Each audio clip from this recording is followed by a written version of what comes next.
उसकी जिंदगी बिल्कुल सजूर है। जिसकी जिंदगी से खुदा का नाम ऊंचा नहीं होता और जिसकी जिंदगी से खुदा का नाम नीचा होता है, उसकी हालत छोड़ दो, वो किसी काम का नहीं होगा। मेरी बात समझ आ रही है? आज आपको एक बात समझनी है, अगर आपको अपनी जिंदगी में आगे जाना है, बेस्ट लाइफ देखनी है, ग्रोथ में जाना है, अगर अच्छी लाइफ चाहते हो तो आपको इस वर्ड को समझना। दो तरह की लाइफ होती है। एक लाइफ वो होती है जो जीसस क्राइस्ट के साथ आपकी होती है, और एक लाइफ वो होती है जो शैतान के साथ आपकी लाइफ होती है। अब जीसस क्राइस्ट की जो लाइफ है, इधर भी खुदा का मसा, खुदा की फेवर, खुदा की ताकत और खुदावंत का बल, उसकी अनॉइंटिंग भी काम करती है। और अगर आपको नॉलेज हो तो इस जगह पर भी, शैतान की जगह पर भी मसा ही काम करता है खुदा का। मतलब जो अनॉइंटिंग और मसा उधर है, वही मसा और अनॉइंटिंग इधर भी है। इधर भी वही मसा और वही अनॉइंटिंग काम करती है। अगर उस मसे में किसी चीज की कमी नहीं, तो जो यहाँ पर मसा है उसमें भी किसी चीज की कमी नहीं। अब सोचने वाली बात है कि तुम जीसस क्राइस्ट के साथ रहकर जिंदगी गुजार रहे हो या तुम शैतान के साथ रहकर जिंदगी गुजार रहे हो। जीसस क्राइस्ट के साथ रहने का मतलब है तुम्हें उसकी हर एक चीज को फॉलो करना है, समझना है, उसके साथ जिंदगी गुजारनी है। वही मसा एक शैतानी बंदे के पास भी है, वही मसा, वही नॉलेज, वही अकल एक शैतान के पास भी है। क्योंकि जो मसा शैतान के पास है वो उसका अपना नहीं, वो खुदा का ही मसा है जो आसमान से लेकर वो नीचे गिरा। कितना इस बात की नॉलेज।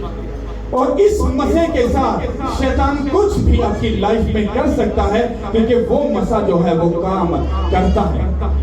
फर्क क्या है कि आप किसके साथ जिंदगी गुजार रहे हो।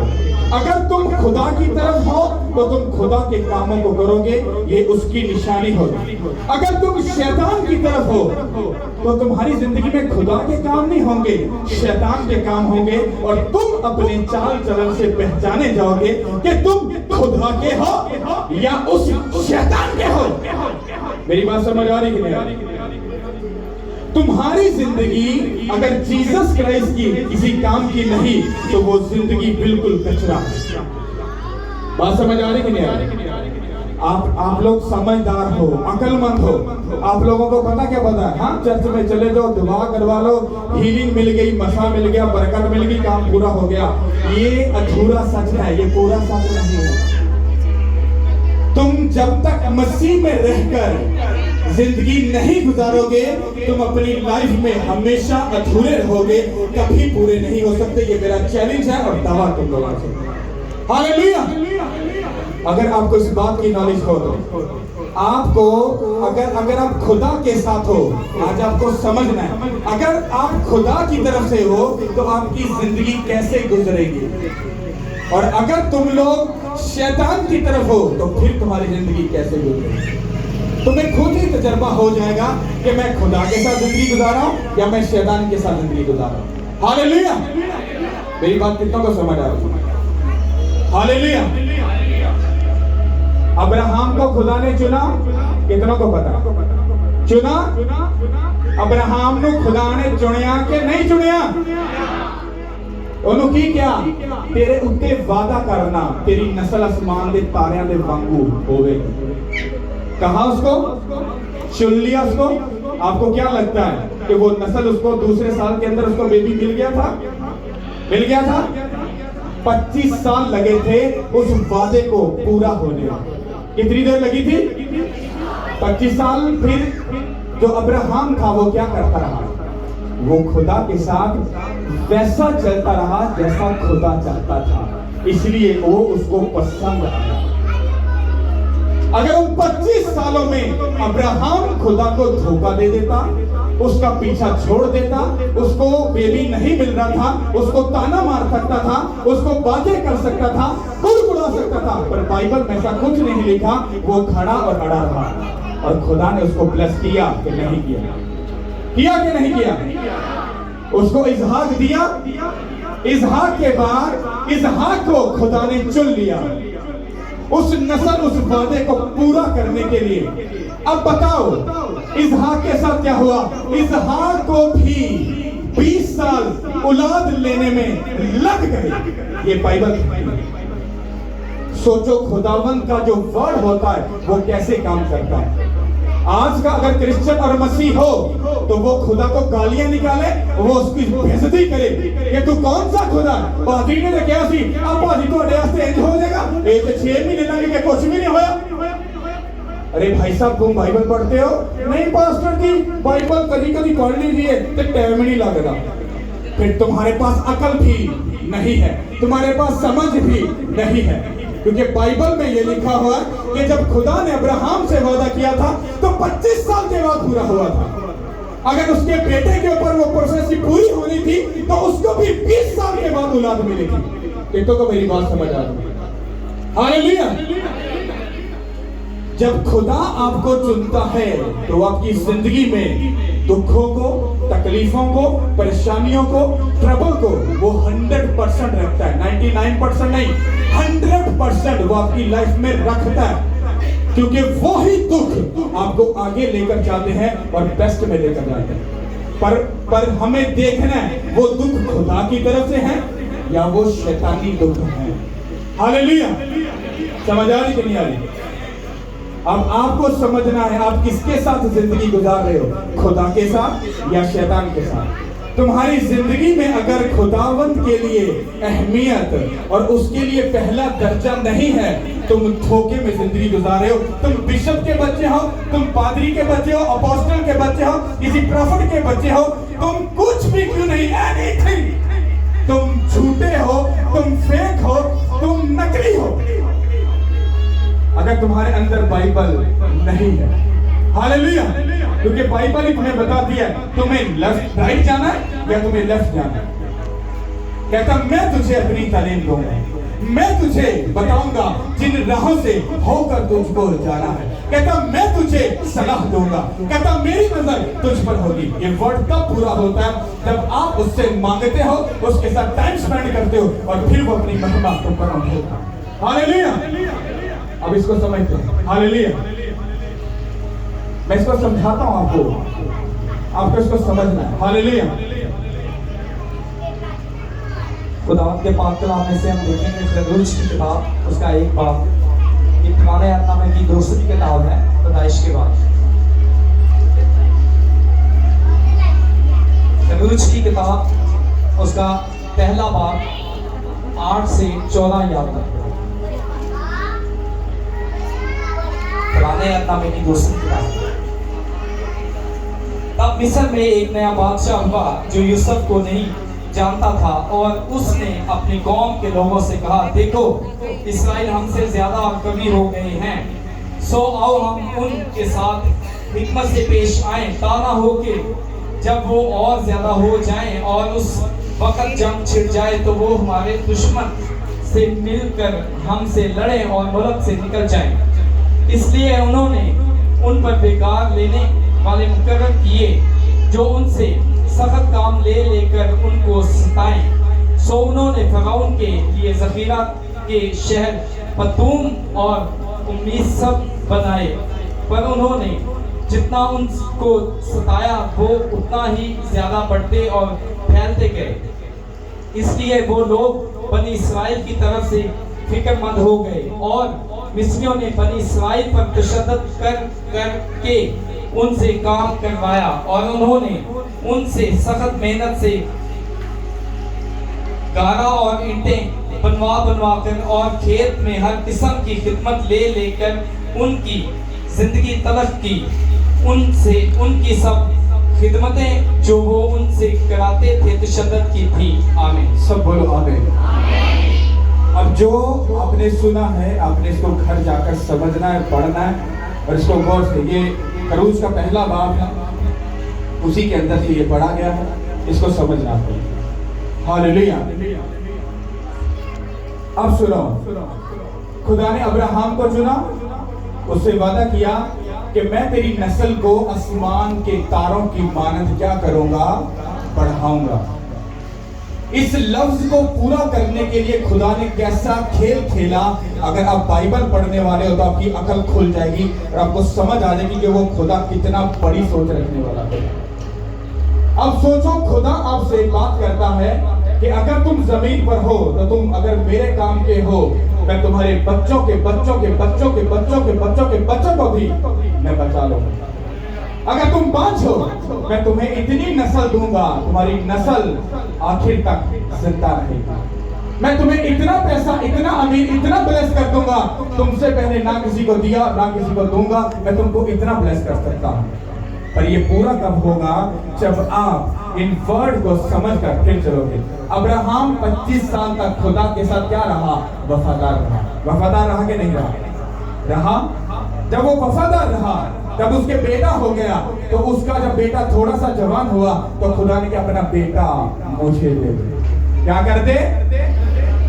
आप अगर मसीह में आकर जब ब्लेस होते हो, जब आप थोड़ी सी ग्रोथ में जाते हो, अच्छी जिंदगी गुजारते हो, जब आपको बोला जाता है कि खुदा के साथ जिंदगी गुजारो, खुदा के साथ टाइम स्पेंड करो, खुदा के साथ होकर चलो, तो तुम लोग पता क्या बोलते हो? पास्टर साहब कौन थोड़े बिजी हो गए, हाँ ते फिर तारा पता बच्चे वाले पेपर ने, जॉब पे, फिर बीवी ने काम पे जाना या बीवी ने काम, तरह तरह की नटंकियां और ड्रामे तुम्हारे दिमाग में से बाहर निकलते हैं और तुम अपनी लाइफ, स्पिरिचुअल लाइफ का ऐसा कचरा करते हो, फिर तुम किसी भी जगह पे नहीं रहते हो। मेरी बात समझ आ रही है? अब्राहम को जब खुदा ने कहा कि अपना बेटा मुझे दे दे, नो क्वेश्चन नो आंसर, उसने कहा मैं हाजिर हूं। उसने अपना बेटा खुदावंत को दिया। जैसे उसने अपना हाथ चलाने लगा, खुदा ने कहा स्टॉप। उसने कहा आज मुझे पता चल गया तू मुझसे मोहब्बत करता है। तो पिछले साल खुदा को पता नहीं था कि ये रियल में मुझे मोहब्बत करता है। वो आपको जब दुखों में, तकलीफों में, परेशानियों में जब लेकर जाता है, अगर आप जेन्युइन हो, अगर आप खुदा की तरफ हो, आपकी लाइफ सुपर डुपर ब्लेस्ड हो सकती है अगर तुम जान देने तक उसके साथ वफादार रहो तो। और बाइबल कहती है अब्राहम में से कौन पैदा हुआ? इसहाक पैदा हुआ। आगे इसहाक के ऊपर सारी नस्ल का दारोमदार था, क्योंकि वो अब्राहम की नस्ल में से, उसकी पसली के अंदर से, उसके अंदर से वो निकला हुआ उसका बेटा था। अब बाइबल कहती है इसहाक कितनी साल उसकी बीवी बांझ रही? कितने साल? 20 साल। अब 20 साल इसहाक, बाइबल की गहरी स्टडी ये कहती है कि वो हर रोज मैदानों में जाकर खुदा को उसका वादा याद दिलाता था। तूने मेरे बाप अब्राहम से वादा किया कि मैं तेरी नस्ल को आसमान के तारों की मानद बढ़ाऊंगा, उनको आगे लेकर जाऊंगा। वो वादा पूरा कर 20 साल वो मांगता रहा और खुदा के साथ वफादार रहा। और देन उसके बाद 20 साल के बाद उसको याकूब और यीशु मिले। इतना को मेरी समझ आ रही है? जब उसको याकूब और उसका जो बड़ा भाई यीशु था, जब वो मिले, अब बाइबल कहती है कि उसमें से भी खुदा ने वादा पूरा करने के लिए चुना कि नहीं चुना। आप इस हिस्ट्री को पढ़ते जाओ, आपको हर जगह पर कुछ ना कुछ खुदा चुनता हुआ ही नजर आएगा। तुम लोग बताओ, तुम्हारी फैमिली में तुम्हें खुदा ने किसको चुना? किसको चुना? अच्छा, तुमको चुना। अगर चुना तो फिर जिंदगी कैसी? हाँ, अब्राहम जैसी, इसहाक जैसी, याकूब जैसी, अलीशा जैसी, एलिया जैसी, ऐसी है जिंदगी। क्योंकि जिनको खुदा ने चुना है उनकी जिंदगी को खुदा वो मांग लेता है। ए से लेकर जेड तक वो जिंदगी खुदा की, वो उसको गिराए, वो उसको उठाए, वो उसका कचरा करे, वो उसको ब्लेस कर दे, ये उसकी मर्जी है। ये तो का समझ आ रही है? हालेलुया।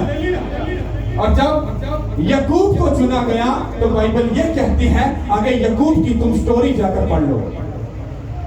याकूब अपने मामे के घर में, हाँ, इतने साल वो क्या एक नौकर की जिंदगी गुजारता रहा कि नहीं?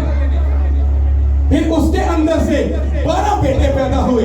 उन 12 बेटों में से खुदा ने किसको चुना? किसको चुना? किसको? यूसुफ को। जब यूसुफ को खुदा ने चुना, अब हम उसके ऊपर बात करेंगे। ये जो हमने पढ़ा था ये उसी से रिलेटेड है। अब सुनो, जब यूसुफ को खुदा ने चुना तो बाइबल ये कहती है उसके ही भाइयों ने, उसके ही घराने ने उसको खड्डे में फेंक दिया। फेंका कि नहीं फेंका? फेंक दिया। क्या वो मर गया? नहीं।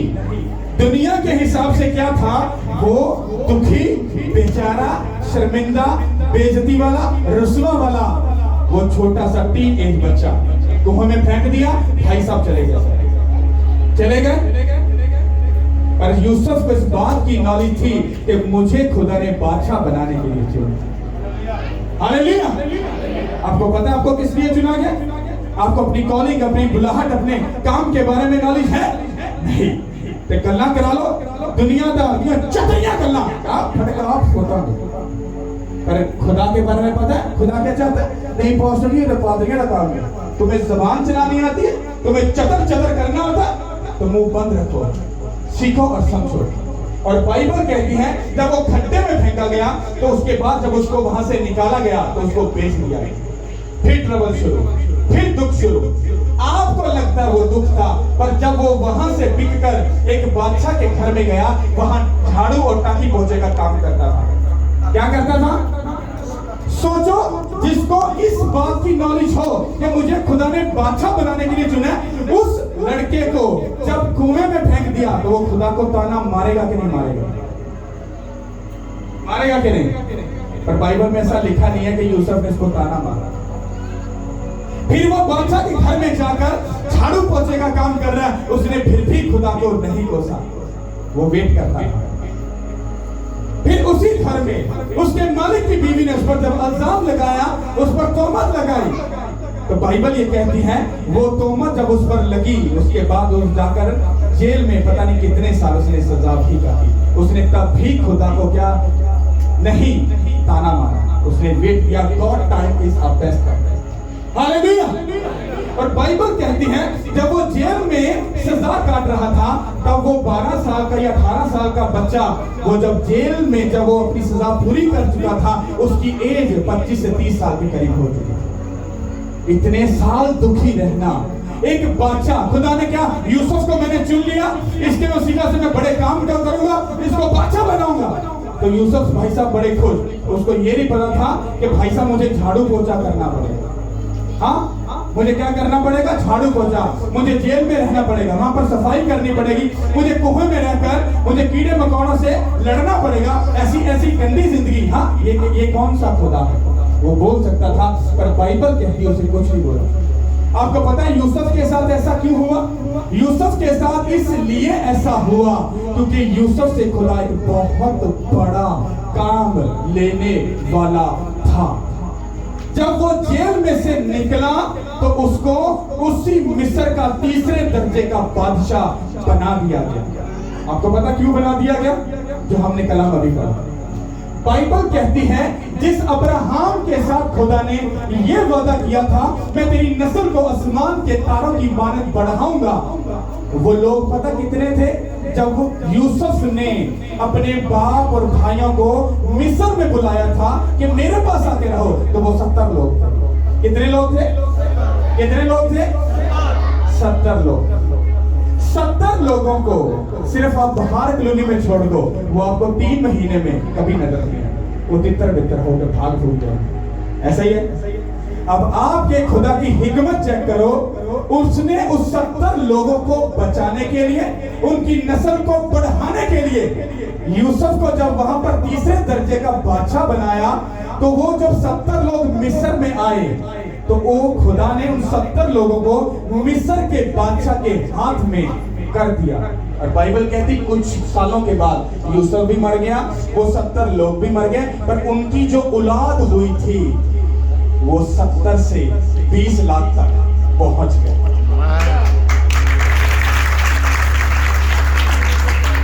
अब सुनो, खुदा ने अपने काम को पूरा करने के लिए लोगों को लग सकता है, बनी इस्राएल कौम को लग सकता है। हमने 400 साल गुलामी में गुजारे, पर वो गुलामी में नहीं, वो बादशाह की गुलामी नहीं कर रहे थे, वो गुलामी नहीं कर रहे थे, बल्कि मिस्र का बादशाह उन 70 लोगों की हिफाजत और निगहबानी कर रहा था, उनको खिला रहा था, उनको पाल रहा था, उनको बचा रहा था, ताकि वो 70 लोग आसमान के तारों की मानद बढ़ सके और खुदा का काम पूरा हो सके। यीशु के नाम के वसीला से हालेलुया।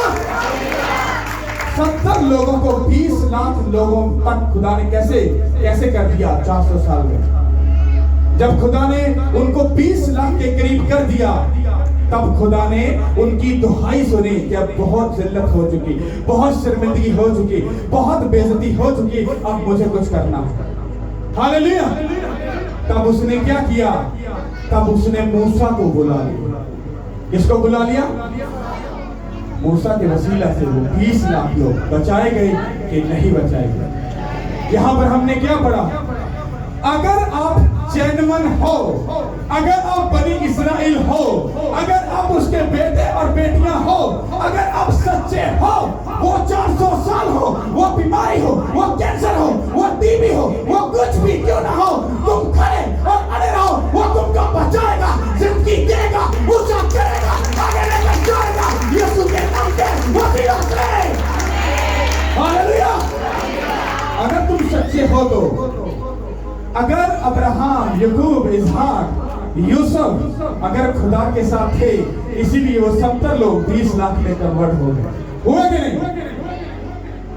अगर वो खुदा की तरफ ना होते, बुड़बुड़ाने वाले होते, बुड़बुड़ाने वाले होते, तो वो 70 से 20 कभी ना होते। इसका प्रूफ मैं आपको दे सकता हूं। 20 लाख लोगों को जब बचाया, जब खुदा को लेकर गया, खुदा ने उनके सामने समंदर को चीर डाला, चट्टान को चीर कर पानी निकाल दिया, बियाबान में उनको सिर कर दिया, खिला दिया। फिर भी वो बुद्धू लोग आगे जाकर खुदा के मुनकर बनकर, खुदा को छोड़कर, अरे गैर ममूद का बछड़ा बनाकर उसको पूजने लग गए। अरे यही बछड़ा है कि हमें मिस्र की गुलामी से छुड़ा कर ले गया। कैसे नालायक इंसान के लोग थे। बात समझ आ रही कि नहीं आ रही? हालेलुया। खुदा बनी इस्राएल से प्यार करता था कि नहीं करता था? 400 साल के बाद भी उनको नहीं भूला। पर वो ऐसे लोग थे जो खुदा को, मान लो कि साल 2 साल के बीच में खुदा को भूल गए। क्यों? क्योंकि उनकी जिंदगी शैतानी थी। और जो खुदा के साथ वफादार थे, वो 25 साल, 20 साल, सालों साल वेट कर रहे हैं। पता क्यों? खुदा देगा, खुदा देगा, खुदा बचाएगा, खुदा आगे लेकर जाएगा।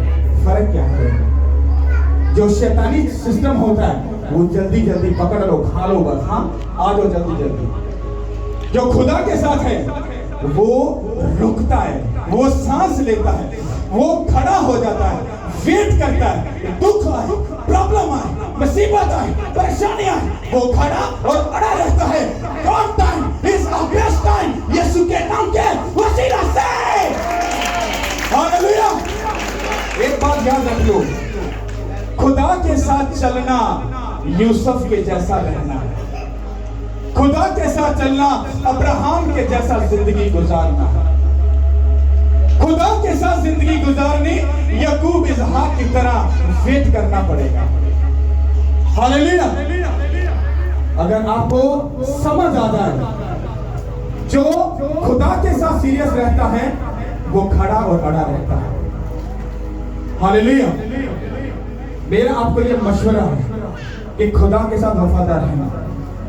अब इसमें आपको समझना है, अगर वो खुदा के साथ थे तो वो वेले नठल्ले बनकर वो बैठ नहीं गए थे, वो खुदा के सब कामों को भी करते थे। खुदा जब आपको काम देता है तो साथ में आपकी हेल्प भी करता है। जब शैतान आपको कुछ देता है तो वो आपकी हेल्प नहीं करता, बस वो आपको कहता है और वो करवाता है। पर आपका खुदा जो आसमान और जमीन का खालिक और मालिक है, जब वो आपको कुछ कहता है तो वो आपका हेल्पर, आपका डिवाइन हेल्पर बनकर आपकी मदद भी करता है। फर्क देखो शैतान में और खुदा में। हालेलुया। अगर तुम खुदा के साथ वफादार हो, उसके साथ बने और खड़े रहो, तुम्हारी लाइफ कभी भी सेव नहीं रहेगी, वो तब्दील हो जाएगी। अब इस कलाम को आपको समझाने का मतलब ये था, ये सारी कलाम की जो मजमू है उसको आपने समझना है। अगर आप लोग अपनी लाइफ में कुछ बेस्ट देखना चाहते हो तो आपकी जिंदगी में अमल भी होना चाहिए। ओके, कितना खुदा को टाइम देते हो, कितनी प्रेयर करते हो घर में? हाँ, जवाब तो है नहीं, मैं खुद ही बता देता हूं। अगर तुम्हारी प्रेयर 3 से 4 घंटे नहीं, तुम अधूरे हो। ये अमल है और कर्म है। अगर तुम हफ्ते में 2 बार, सोचो आज तुम लोग घर में जाकर 4 घंटे प्रेयर करो, 3 घंटे प्रेयर करो, हफ्ते में 2 बार फास्टिंग करो, फिर 2 घंटे बाइबल पढ़ो, गुनाह से दूर रहो और अपना बेस्ट फाइनेंस खुदा को दो। मैं आपको दावा करता हूं शैतान कभी भी आपकी जिंदगी में कभी नहीं घुस पाएगा। हालेलुया। अब आपकी इन बात, ये जो बातें मैं आपको बता रहा हूं, आपके पास 50 सवाल है।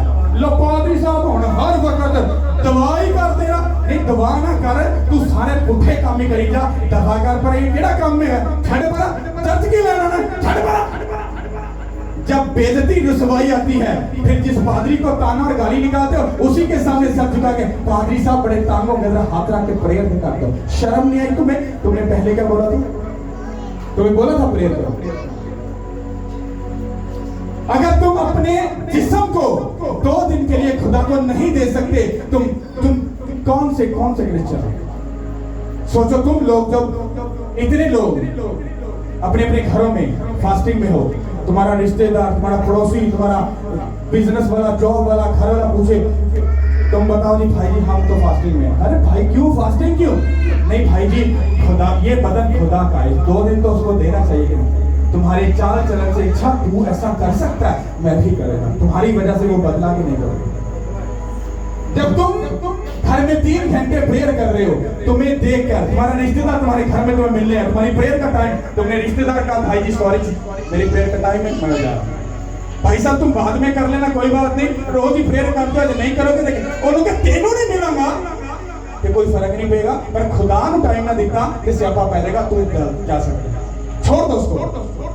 तुम जाकर जब प्रेयर करोगे, वो तुम्हारा रिश्तेदार 50 जगह पर तुम्हारी जाकर एडवर्टाइजमेंट करेगा, अरे वो बंदा, अरे उसको मैं इतनी दूर मिलने गया। जब प्रेयर का टाइम वो अपने छोड़कर जाकर खुदा के सुनने लगा, तुम्हारी चाल चलन से वो बचेगा कि नहीं बचेगा?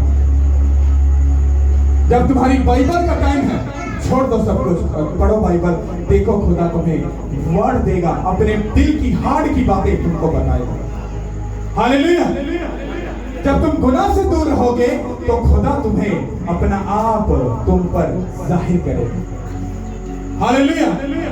अगर तुम्हारा पैसा खुदा के किसी काम का नहीं, तुम मिलियन ट्रिलियन क्यों ना जोड़ लो, तुम कुछ भी क्यों ना कर लो, सब कचरा हो जाएगा, इसमें छेद हो जाएगा, वो सारा कचरा बनकर निकल जाएगा, एक भी अठन्नी हाथ में नहीं आएगी। ये मेरा तजर्बा इसमें हुआ है। मैंने अपनी लाइफ में बहुत पैसा कमाया था, बहुत कुछ किया था, पर जब खुदा की तरफ आया था तो सारा बैलेंस जीरो हो चुका था। कितनों को समझ आया? हालेलुया। मैं आपको जो बातें बता रहा हूं, अगर ये बातें आपकी लाइफ में नहीं, मेरा आपको चैलेंज है, तुम मुझको छोड़ो, पेनी हिल से जाकर प्रेयर करवा लो, वो भी तुमको कहेगा तुम अधूरे क्रिश्चियन हो। समझ आ रही कि नहीं आ रही? अगर तुमको अपनी लाइफ में कुछ बेस्ट देखना है तो अपना आप उसको दे दो, अपनी लाइफ उसको दे दो, तुम्हारी लाइफ सुपर डुपर ब्लेस्ड हो जाएगी। हालेलुया। जब तुम अपने अमलों और कर्मों के साथ उसको कुछ करके दिखाओगे तो वो तुम्हारी लाइफ में अब्राहम, इसहाक, याकूब, एलीशा, एलिया, जदून, इनकी ब्लेसिंग को तुम्हारी लाइफ में बिल्कुल ढेल देगी। अगर तुम्हारी प्रेयर यहूदा अस्करी यूदी वाली है तो खुदा के साथ, पर है कौन था? चोर। खुदा का चेला, सोचो कौन था? 12 में से खुदा का चेला था। किसके साथ 24 घंटे रहता था? किसके साथ? पर है क्या था? चोर। और खुदा के क्या था? खिलाफ। शैतान ने यहूदा अस्कर यूदी की चोरी के उस पॉइंट को पकड़कर उसकी जिंदगी में वो घुसा था, अदरवाइज उसकी जिंदगी में नहीं घुस सकता। सोचो अगर यहूदा अस्कर यूदी नहीं बचा तो सोचो तुम कैसे बच सकते हो। वो किधर से रास्ता बनाकर तुम्हारी लाइफ में घुसेगा और तुम्हारी लाइफ की धज्जियां उड़ा देगा और तुम्हें समझ में नहीं आएगी कि हुआ क्या। हालेलुया। खुदा के साथ जुड़ जाओगे, बचे रहोगे, उसके साथ टाइम स्पेंड करोगे, बचे रहोगे, अपने बच्चे उसको दोगे, वो बचा लेगा। अपनी बीवी उसको दे दोगे वो बचा लेगा, अपने बहन भाई माँ बाप उसको दे दोगे वो बचा लेगा, अपना पैसा उसको दे दोगे वो बचा लेगा। नहीं दोगे, चैलेंज है, कुछ भी नहीं बचेगा, बचा कर दिखाओगे। हालेलुया। हमारे क्रिश्चियन के अंदर ऐसे स्कॉलर बैठे हैं, उन्होंने को चुगलियां कीड़े मैं करना भारी खिंच के मैं जो मर्जी करवा लो, पर जो खुदा दी बारी है कि काम करन दी या कुछ करन दी तो कहण के ले ये ते पाजी साहब बड़ा बड़ा काम है, साडा थोड़ा ना काम है। जे ये साडा काम है ते तेरा मुंह भी फिर ओना ही खुले जितना तेरी हैसियत है, उस तो ज्यादा ना करो। हालेलुया। कितों को मेरी समझ आ रही है? मतलब सारी गल दा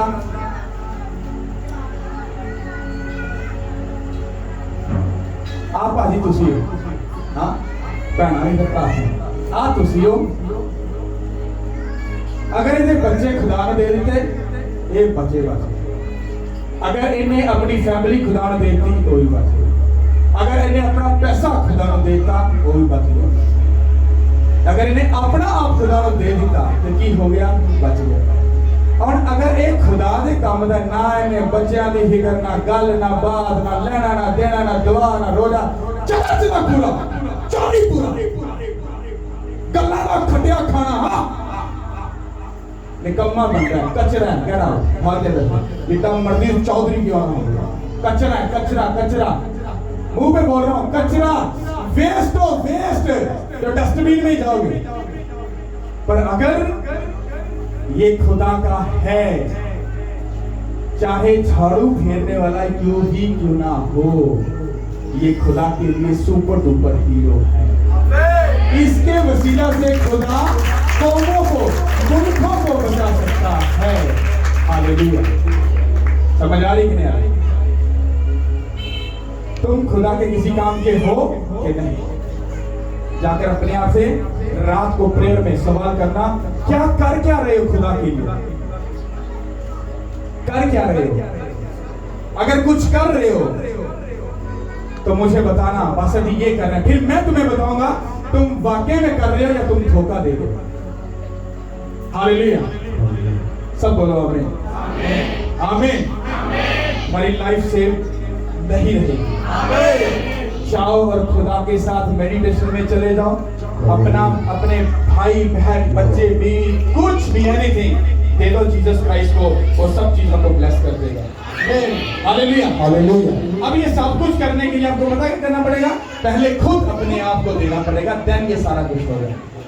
अब्राहम ने अपना आप खुदा को दिया, इसलिए उसकी नस्ल आसमान के तारों की मानद बढ़ी। इसहाक ने अपना आप खुदा को दिया, देन 20 साल के बाद जब उसका बेबी हुआ, वो नस्ल आसमान के तारों की मानद बढ़ी। याकूब ने अपनी जिंदगी खुदा को दी, देन वो आसमान के तारों की मानद 70 से 20 लाख में कन्वर्ट दिया तो खुदा ने ब्लेस किया, नहीं दिया तो जिंदगी कचरा बन गई। समझ आ रही कि नहीं आ रही? तारीफ करो उसको।